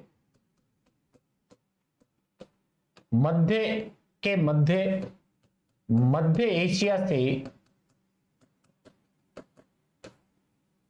विभिन्न जातियों ने यूरोप की ओर लगातार आक्रमण किए, हमले किए या आक्रमण किए, आक्रमण किए। अतः यूरोप की वर्तमान स्थिति यानी वर्तमान संस्कृति संस्कृति जो है इन हमलों का परिणाम है। इन हमलों का परिणाम है। ये जो आक्रमण है यूरोप, अरब, ईरान, भारत व चीन जो बाह्य क्षेत्र है इस मध्य एशिया के, इन सभी पर हुए, लगातार हुए। ठीक है, परंतु मध्य एशिया में इन क्षेत्रों से कोई आक्रमण नहीं हुआ। अतः मैकेंडर यही बात कह रहा है यहां कि इट मीन्स अतः, ठीक है, अतः ये जो मध्य एशिया है, ये स्थल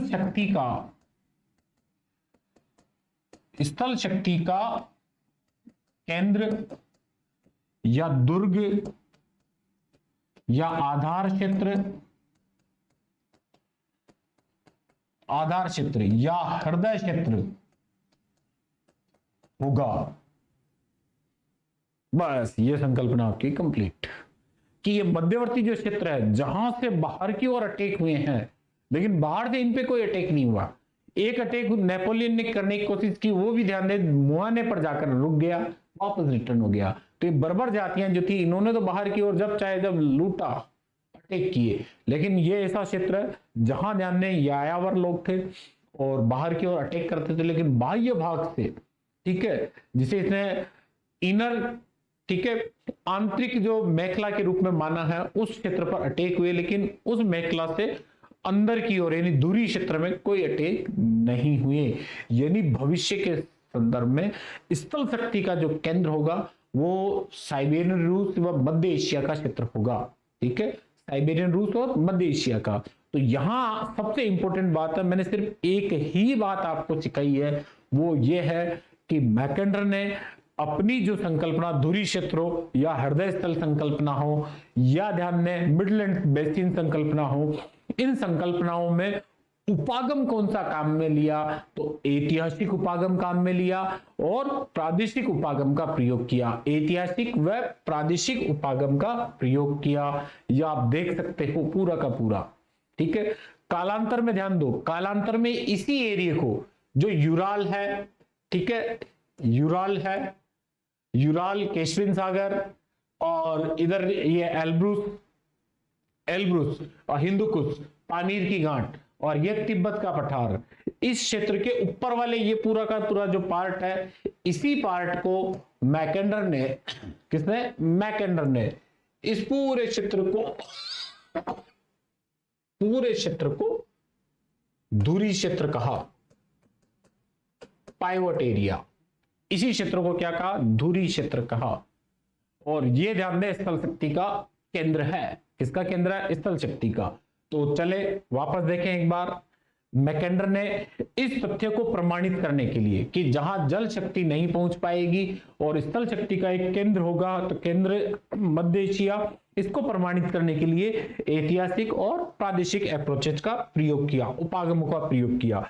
अब देखें जो संकल्पना है, इस संकल्पना में, ठीक है, पहली बात यहां वापस देख लेना, धुरी क्षेत्र की संकल्पना कब दी गई, 25 जनवरी 1904। शोध पत्र का नाम क्या, इतिहास की भौगोलिक दूरी, कब पढ़ा, किसके सामने पढ़ा गया, royal geographical society London. मैकेंडर Oxford विश्वविद्यालय में भूगोल का रीडर था और इसने इसी शोध पत्र का जो एक मूल मोटो या सेंटेंस जो होता है वो है कि भविष्य में जल शक्ति अधिक प्रभावी नहीं रहेगी। अब इसका प्रभाव कौन कौन से देशों पर किस प्रकार पड़ा? ब्रिटेन ने इस पे ध्यान नहीं दिया। जर्मनी में काल होशोकर पैदा हो गया क्योंकि वो स्थल शक्ति से संबंधित था, और यूएसए ने अपनी जल शक्ति को और मजबूत करने की कोशिश की। अब धुरी क्षेत्र संकल्पना में दो मुख्य बातें क्या है कि ध्यान दें कि जो स्थल शक्ति है वो बिल्कुल एक केंद्र में होगी जहां जल शक्ति नहीं पहुंच पाएगी, और इन संकल्पनाओं का प्रमाण व उपागम जो है वो ऐतिहासिक व प्रादेशिक उपागम का प्रयोग किया गया। ठीक है, ये मध्य एशिया से ध्यान दें यूरोप की ओर, अरब की ओर, ईरान की ओर, भारत की ओर, चीन की ओर जो आक्रमण हुए उन आक्रमणों की बात है। करने वाली जातियों में हूण, कज्जाक, मंगोल, ठीक है, जिन जिन के मैंने नाम बताए थे आप देख सकते हो। यह आक्रमण कब से कब के बीच हुए? 5वीं ईस्वी से 16वीं सदी ईस्वी के मध्य कोलंबस युग के अंत तक। कोलंबस युग मतलब खोजों के युग का, जो समुद्री क्षेत्रों की खोज की जा रही थी उस युग के अंत तक। ठीक है, ये मैंने नोट कर लिया डाटा। और लास्ट में देखें स्थल शक्ति का केंद्र दुर्ग या आधार क्षेत्र या हृदय क्षेत्र क्या होगा? मध्य एशिया होगा। अब प्रादेशिक उपागम के संदर्भ में देखें तो मैकेंडर ने अपनी संकल्पना में, दूरी क्षेत्र संकल्पना में, अभी मैंने हृदय क्षेत्र का नाम कहीं नहीं लिया है, दूरी क्षेत्र, आधार क्षेत्र। दूरी क्षेत्र संकल्पना में 5 प्रदेशों का बात की है। ये 5 प्रदेश कौन कौन से हैं ये देख लेते हैं। ठीक है, पहला फर्स्ट, पहला विश्व, दूसरा विश्वद्वीप, विश्वद्वीप, तीसरा दूरी क्षेत्र, पाइवट एरिया, पाइवट एरिया, और चौथा ध्यान दें इनर क्रिस्टेंट, आंतरिक तटीय मेखला, इनर क्रिस्टेंट। ठीक है, इनर क्रिस्टेंट, और ध्यान दें बाह्य क्रिस्टेंट या द्वीपीय मेखला, आउटर क्रिस्टेंट। ये 5 क्षेत्रों के बारे में बात की। ठीक है, अब ये 5 क्षेत्र, हृदय स्थल की यहां बात नहीं चल रही है, यहां धुरी क्षेत्र की बात चल रही है। अब ये 5 क्षेत्र विथ मैप अपन को देखने हैं, तो सबसे पहले विश्व, ठीक है, वर्ल्ड को देखते हैं, विश्व को।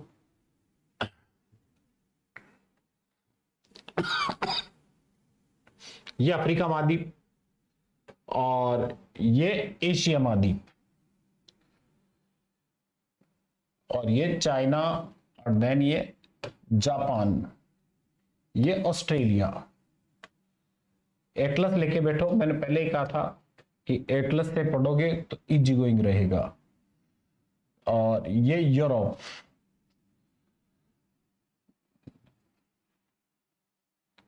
ये यूरोप, और यहां आ गया अपना दक्षिणी अमेरिका, दक्षिणी अमेरिका,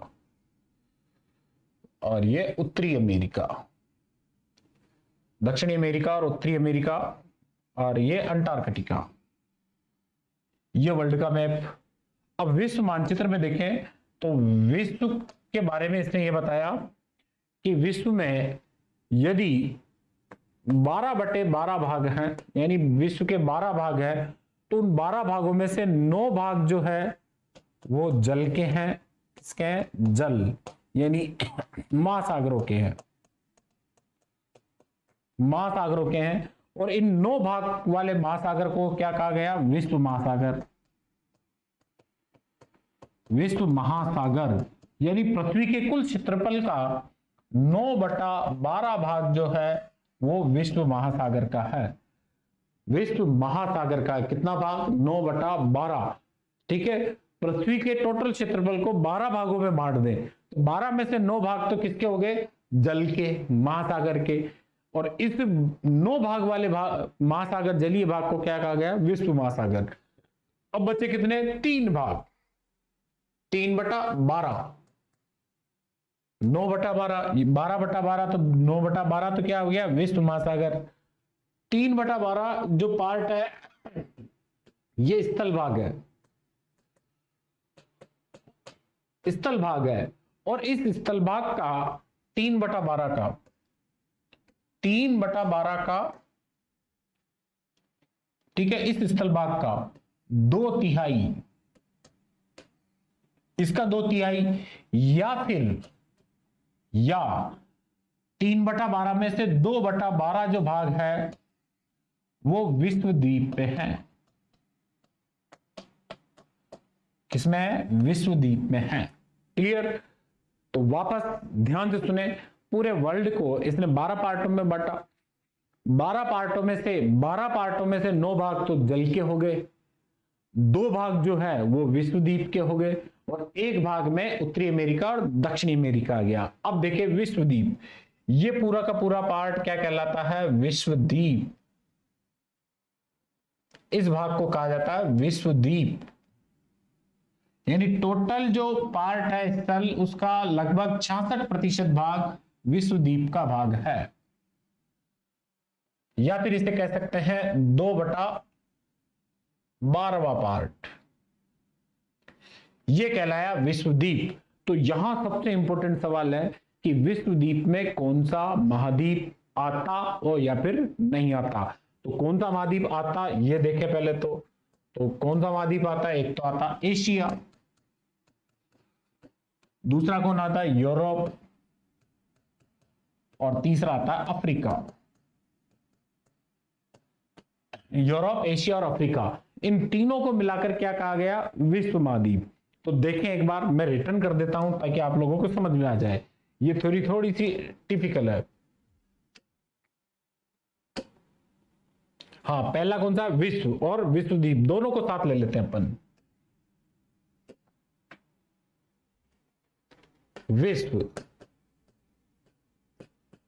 विश्व के कुल भाग के 9/12 भाग में जलमंडल है, जिसे विश्व महासागर कहा गया, जिसे विश्व महासागर कहा गया। क्लियर? अब इसी क्रम में विश्व के कुल भाग के 3/12 भाग को 3/12 भाग में स्थल मंडल है, स्थल मंडल है। इस 3/12 में से 2/12 भाग विश्व महाद्वीप, वर्ल्ड कॉन्टिनेंट, विश्व महाद्वीप में आता है। किसमें आता है? विश्व महाद्वीप में, विश्व महाद्वीप में आता है।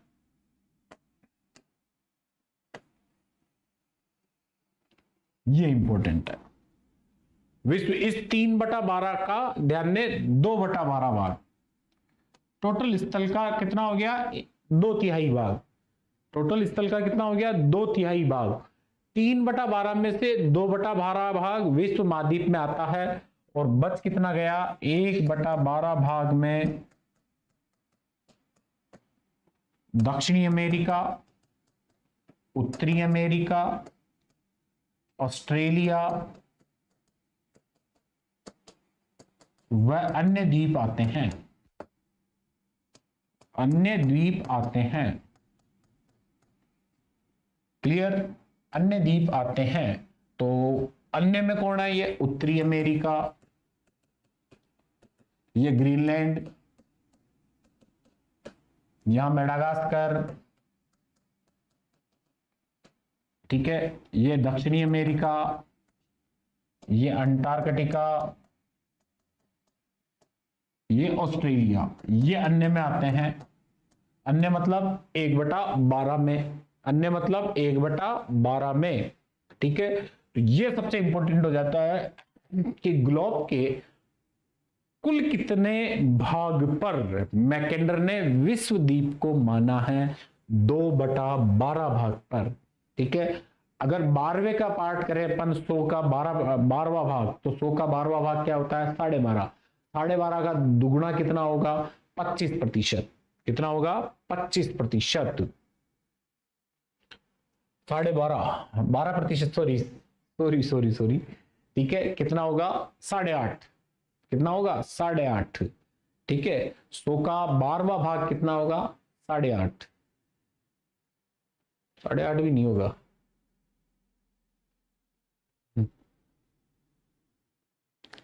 100 का 12वां भाग, ठीक है, तो परसेंटेज में देखें अपन तो 2/12, 3/12, 12%। तो 100 का 12 कितना होगा? 8% ही होगा।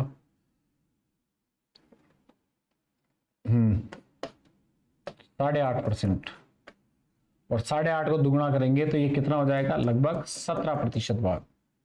कितना प्रतिशत भाग हो जाएगा? 17% भाग। तो विश्व महाद्वीप का जो एरिया है वो कितना है? 17%। अब आगे देखें इसी क्रम में विश्व महाद्वीप को। विश्व महाद्वीप में 3 महाद्वीपों के क्षेत्र आते हैं। 3 महाद्वीपों के क्षेत्र आते हैं। 3 महाद्वीप कौन कौन से? एशिया, यूरोप और अफ्रीका। एशिया, यूरोप और अफ्रीका, इसे अपन कह सकते हैं Afro Eurasia. Afro Eurasia, Afro Eurasia जो विश्व के लगभग 17% भाग पर है अकॉर्डिंग टू मैकेंडर। कितने प्रतिशत भाग पर है? 2/12% भाग पर, 12 भाग पर।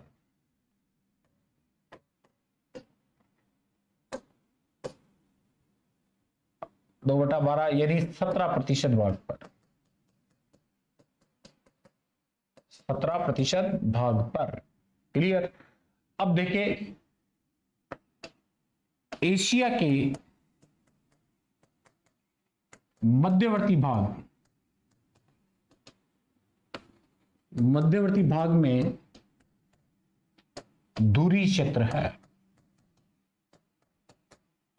क्या है? Pivot area. इस विश्वद्वीप में क्या है? पाइवट एरिया है। और ध्यान दें विश्वद्वीप में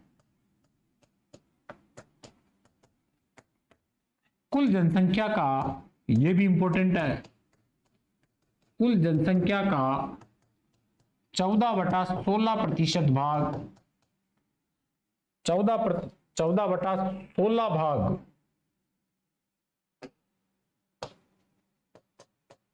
या लगभग 87%, लगभग 87% भाग निवास करता है, निवास करता है। ये किसके बारे में कह रहा है? विश्व महाद्वीप के बारे में, विश्व द्वीप के बारे में, सॉरी, विश्व द्वीप के बारे में, कि विश्व द्वीप 3 महाद्वीपों के क्षेत्र विश्व द्वीप में आते हैं। 2/12 भाग या फिर 17% भाग विश्व द्वीप में आता है क्षेत्रफल का। और एशिया के मध्यवर्ती भाग में इसी विश्व द्वीप में क्या है? पाइवट एरिया है। और विश्व द्वीप में कुल जनसंख्या का 14/16 भाग या 87% भाग, लगभग भाग निवास करता है। तो विश्व द्वीप के बारे में ये कह रहा है, क्या कह रहा है? कि विश्व द्वीप 3 महाद्वीपों से बना है, एशिया, अफ्रीका और यूरोप से। और ध्यान दें एशिया और यूरोप की सीमा पर दुराग्र क्षेत्र है, पाइवट एरिया है। इस विश्व द्वीप में जो क्षेत्रफल है वो क्षेत्रफल पूरी पृथ्वी या वर्ल्ड के क्षेत्रफल का 2/12 भाग है, या फिर इसे कह सकते हैं 17% भाग है। और स्थल भाग का कितना है? तो लगभग 66%, 2/3 भाग है। क्वेश्चन बड़े सावधानी से जवाब देना है जो मैंने बोला है। अगर वो पूछे स्थल भाग का कितना है तो 2/3 है। और संपूर्ण पृथ्वी का कितना है? 2/12 या फिर 17% भाग विश्व द्वीप में आता है। एशिया के मध्यवर्ती भाग में धुरी क्षेत्र है, और विश्व द्वीप में जनसंख्या का है। ये तो फिर भी पूछे नहीं पूछे एग्जाम में, ये बार बार एग्जाम में आता है कि विश्व द्वीप में कुल कितनी जनसंख्या निवास करती है। तो कितनी निवास करती है? टोटल जनसंख्या का 87% भाग विश्व द्वीप में निवास करता है। किसमें निवास करता है? विश्व द्वीप। और विश्व द्वीप में कौन कौन से क्षेत्र आते हैं? तो देखें आप, अफ्रीका, यूरोप और एशिया। अफ्रीका, यूरोप और एशिया ये क्षेत्र आते हैं। तो यहां बात हो गई अपनी दो बातें। किस किस की बात हो गई? विश्व द्वीप की और विश्व की, इन दोनों की।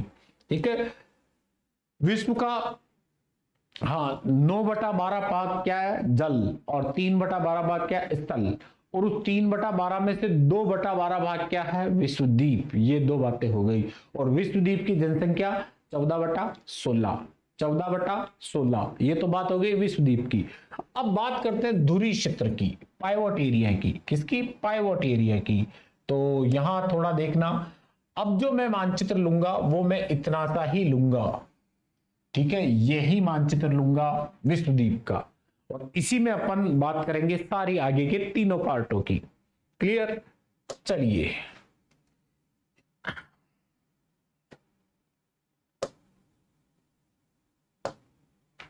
धुरी क्षेत्र, धुरी क्षेत्र, पाइवोट एरिया। ठीक है, 1 बाय 1 इसकी बातें। धुरी क्षेत्र जो है, धुरी क्षेत्र, ये ध्यान दें, यूरेशिया क्षेत्र के मध्यवर्ती भाग में है। मध्यवर्ती भाग में है। किसके? यूरेशिया क्षेत्र के मध्यवर्ती भाग में है। दूसरी बात, धुरी क्षेत्र में नौसेना किसी भी रूप में प्रभावी नहीं होती है। नहीं होती है। ऐसा क्यों भाई? तो क्यों तो देखें, क्योंकि ये तटवर्ती क्षेत्र में नहीं है, नहीं है। दूसरी बात, ये ध्यान दें, स्थल के मध्यवर्ती भाग में है। मध्यवर्ती भाग में है। यहां नदियां आंतरिक प्रवाह की है। आंतरिक प्रवाह की है। नदियां किस प्रकार की है? आंतरिक प्रवाह की। क्लियर? और दूसरा कि यहां की नदियां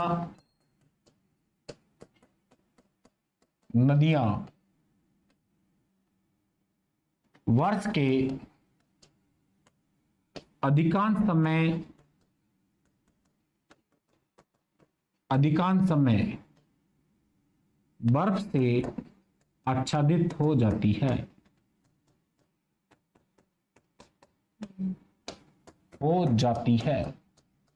या नौकागम्य नहीं होती। नौकागम्य नहीं होती। क्लियर? तो ये ध्यान रखना, यहां नौसेना प्रभावी नहीं होती। क्यों? क्योंकि तटवर्ती क्षेत्र में, ये क्षेत्र जो है कौन सा? धुरी क्षेत्र। तटवर्ती क्षेत्र में नहीं है, धुरी क्षेत्र स्थल के मध्यवर्ती भाग में है। यहां नदियां आंतरिक प्रवाह की है। यहां की नदियां वर्ष के अधिकांश समय में बर्फ से आच्छादित हो जाती है। बर्फ से आच्छादित हो जाती है। ये देखे, हार्टलैंडिंग धुरी क्षेत्र, पाइवोट एरिया। ये पाइवोट एरिया, पाइवोट एरिया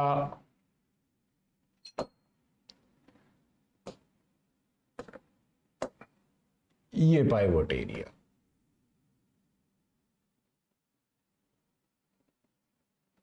ये पाइवोट एरिया, ये आंतरिक भाग है। ठीक है, यहां आ गया यूरोप, ये यूरोप, ये एशिया, और एशिया का भी ये कौन सा क्षेत्र है, साइबेरिया, साइबेरिया। और इसके बाहर है इनर और मार्जिनल क्रिसेंट, ठीक है, आंतरिक मेखला, आंतरिक तटवर्ती मेखला। और यह है ध्यान दें लैंड और आउटर और इंसुलर क्रिसेंट, यानी ध्यान दें द्वीपीय या बाह्य मेखला, मेखला, अर्धचंद्राकार मेखला, अर्धचंद्राकार। तो ये तो हो गया पाइवोट एरिया जहां जल शक्ति नहीं पहुंच पाती, और इसके बाहर का ये आंतरिक तटवर्ती मेखला जहां जल और स्थल शक्ति दोनों ही प्रभावी होती है। तो इसमें देख लें आप तीनों ही बातें, यहां तीन बड़ी इंपॉर्टेंट बातें बनती है। पहली बात, पाइवोट एरिया, यहां ध्यान दें सिर्फ और सिर्फ स्थल शक्ति, आंतरिक तटवर्ती मेखला, यहां जल व स्थल दोनों शक्तियां, जल व स्थल दोनों शक्तियां, जल व स्थल दोनों ही शक्तियां। मैं डार्क कलर ले लेता हूं, जल व स्थल दोनों ही शक्तियां। और द्वीपीय या बाह्य मेखला, यहां सिर्फ जल शक्ति, यहां सिर्फ जल शक्ति। तो देखो पाइवोट एरिया, पाइवोट एरिया में कौन सी शक्ति, स्थल शक्ति, सिर्फ और सिर्फ स्थल शक्ति एक्टिवेट होती है। तो यहां अपन देख सकते हैं प्रीवियस पेज पे जाके, ये प्रीवियस पेज पे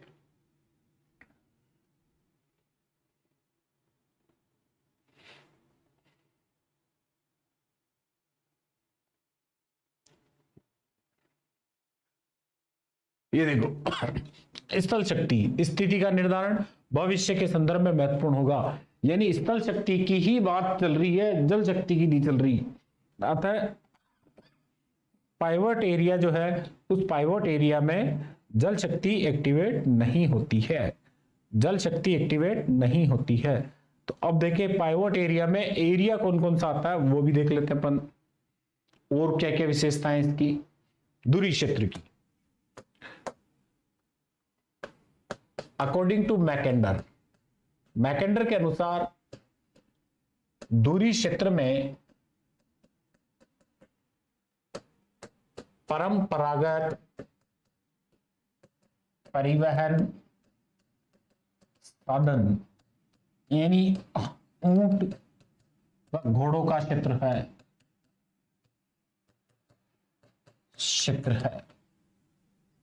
दूरी क्षेत्र परंपरागत परिवहन के साधनों का क्षेत्र है,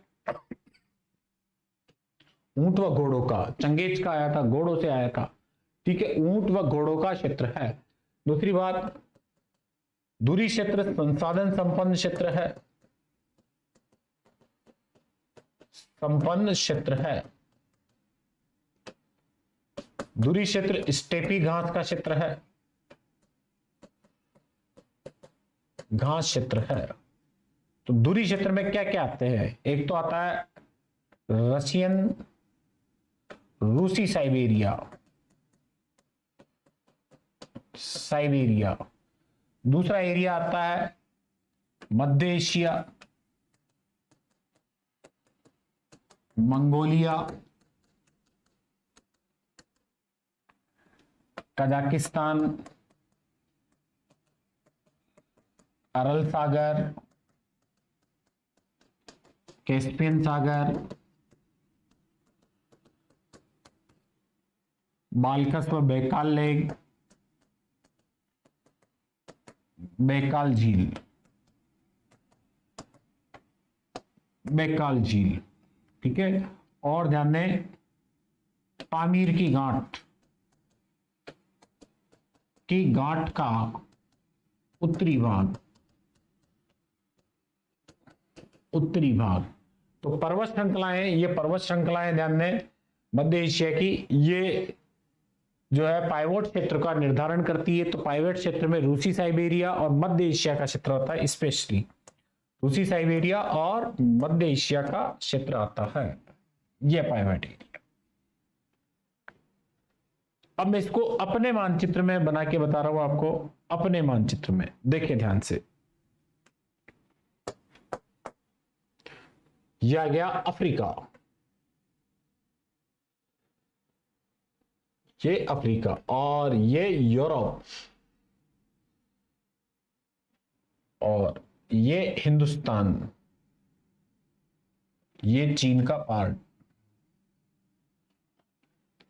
यहां आ गया कैस्पियन सागर, और ये स्कैंडिनेविया, मानचित्र लेके बैठे हैं। यहां आ गया जापान, ठीक है, ये इंडोनेशिया, ये फिलीपाइंस, और यहां ऑस्ट्रेलिया, और इधर ये दक्षिणी अमेरिका, और ये उत्तरी अमेरिका, यूएसए, और ये ग्रीनलैंड, ग्रीनलैंड, ये ग्रीनलैंड, ये कनाडा, ये यूएसए, ये दक्षिणी अमेरिका, ये अफ्रीका, और ये दक्षिणी अफ्रीका, यूरोप, क्लियर, ये कैस्पियन सागर, और ये भारत, ये Indo China, Indo China IC, और ये चीन, यहां आता मंचूरिया, क्या था मंचूरिया, ये स्कैंडिनेविया, स्कैंडिनेविया। अब देखिए इसमें पहले तो पाइवोट एरिया, कि पाइवोट एरिया कहां तक है, तो कैस्पियन सागर और ये पूरा का पूरा पाइवोट एरिया कहलाता है। ये कोस्ट के टच हो रहा है, गलत है ये थोड़ा सा, ठीक है, कोस्ट के टच नहीं होता। ये धुरी क्षेत्र, धुरी क्षेत्र, पाइवोट एरिया। इस धुरी क्षेत्र में कैस्पियन सागर और घास के मैदान, यहां यूराल पर्वत श्रृंखला, ये यूराल, ठीक है, यहां आगे पामीर की गांठ और तिब्बत का पठार, ठीक है, ये मंगोलिया, ये गोबी का मरुस्थल, ठीक है, ये पूरा का पूरा एरिया क्या है, पाइवोट एरिया है, ठीक है। अब पाइवोट एरिया के बाहर की ओर, पाइवोट एरिया के बाहर की ओर, बाहर की ओर स्कैंडिनेविया, स्कैंडिनेविया से ध्यान दें अरब, अरब से भारत, भारत से इंडो चाइना, चाइना और मंगोलिया, ये कहलाती है आंतरिक तटवर्ती अर्धचंद्राकार मेखला, इनर क्रिसेंट, इनर क्रिसेंट, आंतरिक तटवर्ती अर्धचंद्राकार मेखला। अब इसमें कौन कौन से देश आते हैं, तो देखें, पहला तो है मंचूरिया, चीन का प्रदेश, दूसरा खुद चीन, तीसरा इंडो चाइना, भारत, और भारत के बाद यहां आ गया अरब, अरब के अपर पार्ट में यहां जर्मनी, स्कैंडिनेविया, यह क्षेत्र कहलाता है आंतरिक तटवर्ती अर्धचंद्राकार मेखला। अब इसके बाहर आता है आउटर मेखला या द्वीपीय मेखला, द्वीपीय चाप, आउटर, आउटर या द्वीपीय मेखला अर्धचंद्राकार या आउटर क्रिसेंट, आउटर क्रिसेंट। इसके अंतर्गत आता है पहले तो यूके, यूके, यूएसए, ये यूएसए, और यूएसए के बाद साउथ अफ्रीका, दक्षिणी अफ्रीका, और दक्षिणी अफ्रीका के बाद ऑस्ट्रेलिया, और ऑस्ट्रेलिया के बाद सीधा जापान। ये किस में आएंगे, आउटर मेखला में, द्वीपीय मेखला में। तीन पार्ट हो गए। दूरी क्षेत्र, ये यूराल पर्वत श्रृंखला से ये आंतरिक भाग क्या है, दूरी क्षेत्र। यहां कोई भी नेवी एंटर नहीं कर सकती, नेविगेशन कोई सा एंटर नहीं कर सकता। और ध्यान दें, इनर मेखला में नेवी एंटर कर सकती है, अतः स्थल शक्ति और जल शक्ति दोनों प्रभावी होती है।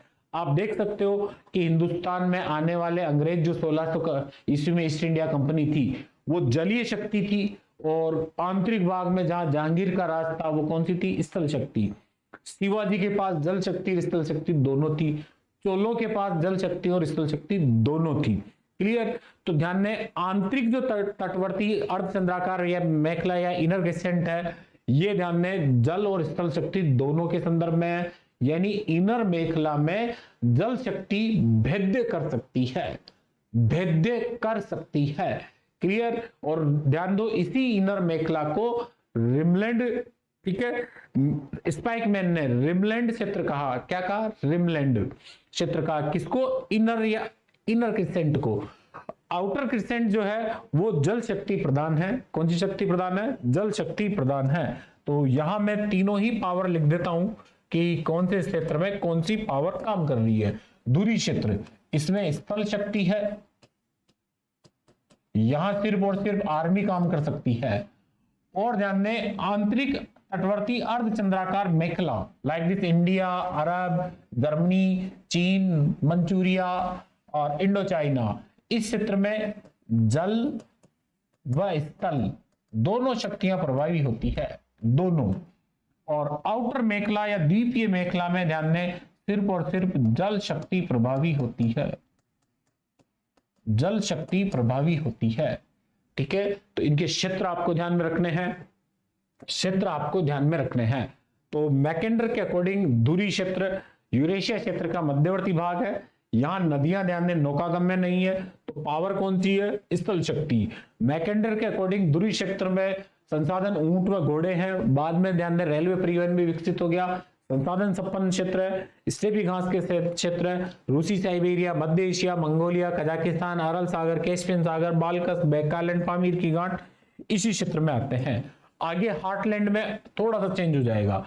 तो ये तो था ध्यान दें कौन सा, दूरी क्षेत्र। अब बात आती है, वो आती है आंतरिक तटवर्ती अर्धचंद्राकार मेखला या इनर क्रिसेंट की। किसकी आती है, इनर क्रिसेंट की। तो इनर क्रिसेंट में कौन कौन से क्षेत्र है, इनर क्रिसेंट,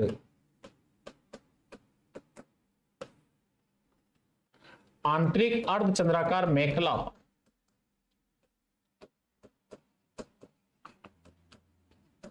अर्धचंद्राकार मेखला, ये ध्यान में यूं चलती है और यहां स्कैंडिनेविया से स्टार्ट होती है, रूस में स्कैंडिनेविया, नॉर्वे, फिनलैंड, स्कैंडिनेविया से, और इधर मंचूरिया चीन तक चलती है, मंचूरिया चीन तक चलती है। इसमें कौन कौन से क्षेत्र आते हैं, चीन, इंडो चाइना, इंडो चीन, भारत, ईरान, अरब, और अरब के बाद जर्मनी। आखिरकार मैकेंडर ने जर्मनी लिख ही दिया, जर्मनी तक का क्षेत्र आता है। अब ध्यान दें, ये ऐसा क्षेत्र होता है, यह आपको स्पेशली ध्यान रखना है। यहां यह क्षेत्र जल शक्ति द्वारा भेद्य क्षेत्र होता है, भेद्य क्षेत्र होता है, यानी यहां जल शक्ति प्रभावी होती है। ठीक है। यह तटवर्ती क्षेत्र भी है, तटवर्ती क्षेत्र भी है। यहां की नदियां नौकागम्य हैं, नौकागम्य हैं, और यहां नहरें वगैरह भी है। अतः नेवी जो है यहां एक्टिवेट होती है। कौन एक्टिवेट होती है, नेवी। अतः ये क्षेत्र जो है दूरी क्षेत्र के चारों ओर है। किसके चारों ओर है, दूरी क्षेत्र के ओर, चारों ओर। फिर इसी क्रम में आगे चलते हैं, वो आता है आउटर क्रिसेंट।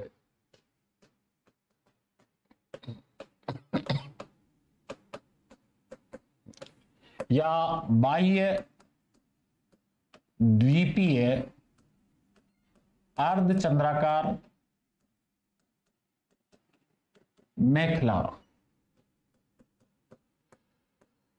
ये यूं चल रही है और इस मेखला में जो कंट्रीज आ रही है वो आ रही है यूके, यूएसए, दक्षिणी अफ्रीका, ऑस्ट्रेलिया और जापान। अब ध्यान से सुने, आउटर मेखला है, इसमें जल शक्ति प्रभावी है। 1904 याद करो, 1904 और 5 के समय जापान और रूस में संघर्ष हो रहा था और जापान जो है वो मंचूरिया तक बढ़ चुका था। कहां तक बढ़ चुका था? मंचूरिया तक आगे बढ़ चुका था, लेकिन मंचूरिया से आगे दूरी क्षेत्र में प्रवेश नहीं कर पाया। रूस पर जापान की विजय तो हुई थी 1905 में, लेकिन वो पाइवेट एरिया में एंटर नहीं कर पाया। जापान एक नेविगेशन की पावर थी, यूनाइटेड किंगडम एक नेविगेशन की पावर थी, जल शक्ति थी। और यूएस के लिए तो मैंने पहले ही कहा था कि थेरमान ने नेविगेशन को ज्यादा पावरफुल बनाया था, किसमें? यूएसए में। तो यहां देखें कि आउटर मेखला में जल शक्ति प्रभावी रहेगी। कौन सी? जल शक्ति प्रभावी रहेगी। और आउटर मेखला के इंटरनल पार्ट में आंतरिक मेखला, ये आंतरिक, और आंतरिक मेखला के आंतरिक भाग में ये एरिया कहलाएगा पाइवोट एरिया। और ये तीनों पार्ट में से ध्यान दें, आंतरिक और पाइवोट एरिया ये दोनों विश्वद्वीप में है कंप्लीटली। किसमें है? विश्वद्वीप में है। ये थी बच्चों मैकेंडर की धुरी क्षेत्र संकल्पना। कौन सी? धुरी क्षेत्र संकल्पना। अब इसमें देखें क्वेश्चन किस प्रकार के हैं, वन बाय वन कुछ सवाल देख लेते हैं। मैकेंडर का योगदान भूगोल के कौन से संप्रदाय में था? तो राजनीतिक भूगोल में, राजनीतिक भूगोल में। दूसरा, यह सवाल सीधा का सीधा है, मैकेंडर ने अपनी संकल्पना किस आधार पर दी? तो ध्यान दें, लैंड पावर यानी स्थल शक्ति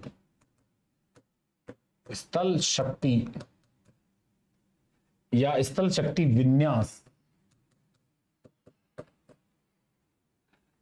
अब ध्यान दें 1904 में मैकेंडर का जो पेपर है, इस पेपर का नाम क्या था? वो था भौगोलिक धुरी, इतिहास की भौगोलिक धुरी, इतिहास की भौगोलिक धुरी, ये इस पेपर का नाम था। मैकेंडर ने हृदय स्थल की संकल्पना